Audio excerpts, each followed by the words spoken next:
nous avons un soleil radieux.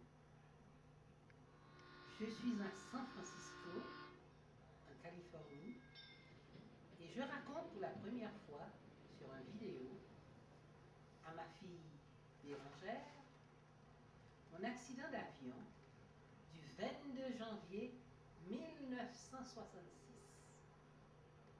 Quelle horreur! Je suis Claudette Jean-Gilles. Je suis née le 24 mars 1941. J'ai grandi sur l'île qu'on appelle Hispaniola, divisée entre Haïti et la République dominicaine. D'un père d'origine française, car mon grand-père est né en Corse et ma mère d'origine espagnole.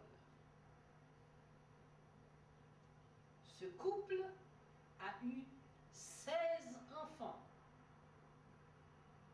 dont je suis la 5e, c'est-à-dire Jeannot, Margot, Jean-Claude, je regrette, je suis la 4e.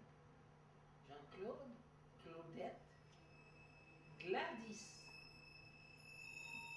Anna Fulvia, Mona, Léon, Marie-Ghislaine, Jacques-Antoine, Magali, Daniel,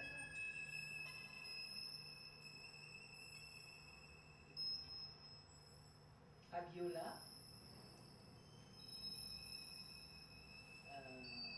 Jacques-Antoine, Carlos et Marie-Florence. Nous sommes 13 enfants qui avons survécu de ce couple. Le 22 janvier 1966, je revenais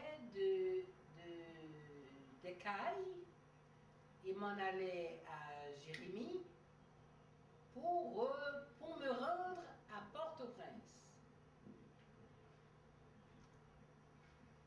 Sur le parcours, nous devrions faire escale à Jérémie pour aller prendre des passagers et arriver sur Dushiti, qui est le nom de la montagne où nous avions tombé. C'était une journée magnifique, le soleil brillait. Je me souviens que je traversais le coin d'Écailles pour aller à Jérémie, la presqu'île du Sud, et nous avions à ce moment-là traversé la mer. Et je regardais au bas l'eau d'une couleur bleutée, ensoleillée, merveilleux. C'était un coin du paradis. La beauté de cette nature, c'était un coin du paradis. Et dans l'avion, on a commencé à avoir des turbulences. J'avais avec moi 2 personnes qui m'accompagnaient. C'était Louis Jean-Philippe, Caius Jean-Philippe, son frère, une hôtesse de l'air nous indiqua qu'il fallait prendre la position de sauvetage. Nous traversions une poche d'air. À ce moment-là, quelque chose me dit dans ma tête: enlève ta ceinture de sauvetage. Immédiatement, je détache ma ceinture de sécurité et je m'abaisse. J'allais dire à mon accompagnateur, Louis Jean-Philippe, de faire la même chose, c'est-à-dire d'enlever aussi sa ceinture de sauvetage. Quelque chose me dit, non, ne lui parle pas.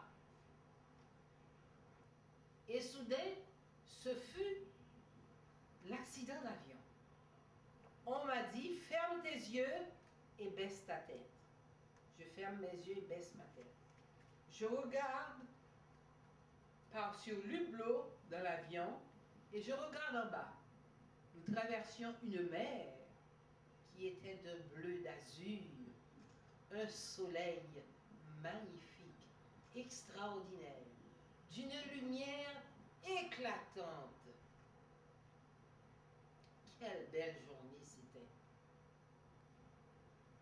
Et je regardais la mer. J'étais assise dans l'avion. L'avion a explosé et là, avec le gaz, l'huile d'avion, qu'on appelle du butane, a explosé et le feu a pris dans l'avion. Et l'avion s'est cassé exactement à la place où moi j'étais assise. L'avion est fendu en deux. L'explosion de l'avion m'a projeté vers l'extérieur.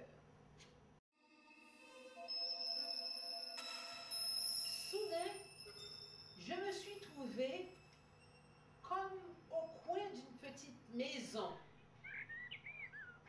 C'est ce qui me reste dans la mémoire. Et là, j'ai couru. J'ai couru et je suis tombée sur un arbre. Il y avait comme une espèce de trou là. Je suis tombée sur l'arbre et là, je me suis cogné la tête. Et la peau était ouverte sur ma tête et le sang se mit à gicler. Je pris ma main, je déposai sur ma tête et je regardais ma main. Là, j'ai vu le sang qui mouillait toute ma main. Et j'ai compris que j'étais tout près de la mort. Et j'ai perdu connaissance. Ceci arriva vers les 11 heures du matin, ce 22 janvier 1966. Pendant ce temps, un avion du gouvernement et un avion américain cherchaient notre avion. On nous a trouvés 6 heures plus tard, vers 5 heures de l'après-midi. Je ne me souviens pas avoir revu l'avion. Je ne me souviens pas avoir revu les morts. Et la sensation dont je me souviens le plus, c'est que à partir de là, ils nous ont transportés dans un hôpital à Jérémie, dans la presqu'île du Sud. Et là, on m'a amené dans une salle d'opération. D'abord, j'ai reçu l'extrême onction, c'est-à-dire le sacrement des malades et des mourants, avant d'entrer à la salle d'opération. Je me souviens avoir entendu les médecins parler entre eux. Et j'entendais aussi le cliquetis des instruments qu'ils allaient utiliser pour me coudre le crâne. Et après, je suis sortie de là, on m'a envoyé dans une salle où j'ai repris connaissance quelques temps après. Tous ceux qui étaient avec moi, ils sont morts. On m'a dit, j'ai appris en l'an 2000, longtemps après mon accident, car Capuchite ma soeur, était au courant de ce qui s'était passé. Et elle m'a dit que Jean-Philippe, qui était à côté de moi, a eu la tête décapitée. Alors voilà, J'ai souvent rêvé à l'accident d'avion et surtout durant les 10 premières années de l'accident d'avion, c'est-à-dire de 1966 à 1976. Je faisais des cauchemars régulièrement. Je revoyais mon accident.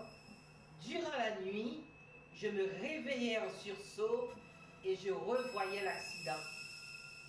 Évidemment, c'était le stress propulsé par cet accident qui m'a harcelé pendant 10 ans. Cependant, la force de ma personnalité m'a permis de sortir de cette impasse. C'est 2 ou 3 jours avant mon accident. J'ai eu un rêve. J'avais à ce moment-là une petite voiture, un Volkswagen. J'ai rêvé que Jean-Philippe et moi, nous allions nous marier. J'étais en robe blanche, la grande cérémonie, le buffet, etc. Et au matin, je raconte ça à ma sœur. Et je lui dis, ah, tante Suzanne m'avait dit que quand on fait des rêves comme ça, avec quelqu'un et qu'on se marie, il y a un d'entre nous qui va mourir. Je voyais dans mon rêve ma voiture, la coccinelle, en train de se brûler dans l'espace. Et à ce moment-là, je raconte à Anna. Et je lui dis ce que me disait tante Suzanne. Je crois que je ne partirai pas. Je ne ferai pas ce voyage. Et Anna me dit, Anna qui est ma sœur, elle me dit, va quand même faire ton voyage. Pars. Si tu dois avoir un accident, tu l'auras quelle que soit la place. Tu l'auras quand même ton accident.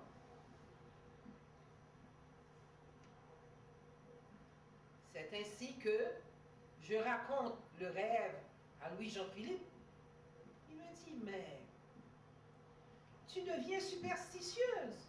Je ne te comprends plus.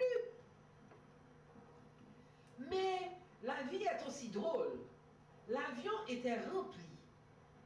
Et il est arrivé quelques officiels de l'armée de cette époque, qui étaient des totomacoutes de Duvalier, et qui ont échangé leur place, en prenant place, faisant sortir des gens qui avaient déjà leur ticket, ils étaient déjà installés dans l'avion. Ils ont pris place, mais ils sont tous morts dans l'avion.